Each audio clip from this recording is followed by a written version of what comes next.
UGC के नए नियमों पर रोक लगाते हुए सुप्रीम कोर्ट ने क्या कहा, आइए जानते हैं। सुप्रीम कोर्ट ने यूनिवर्सिटी और कॉलेजों में भेदभाव को रोकने के लिए यूनिवर्सिटी ग्रांट कमीशन की ओर से जारी नए नियमों पर गुरुवार को रोक लगा दी है। पिछले काफी समय से इन नियमों का विरोध चल रहा था।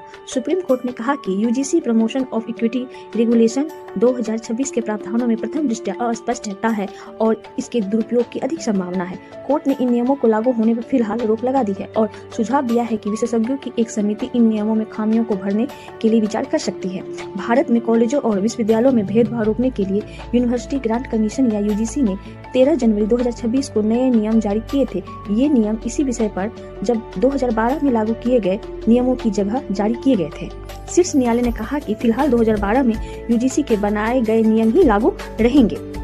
यूजीसी के नए नियमों को चुनौती देने वाली याचिकाकर्ताओं ने दलील दी कि नए नियम कुछ समूहों को अलग थलग करने वाले हैं। थोड़ी देर चली सुनवाई के बाद अदालत ने कहा कि इस मुद्दे से जुड़ी कुछ संवैधानिक और कानूनी सवालों की जांच अभी बहुत बाकी है। मुख्य न्यायाधीश जस्टिस सूर्यकांत ने कहा कि नए नियमों में अस्पष्टता है और उनका दुरुपयोग हो सकता है।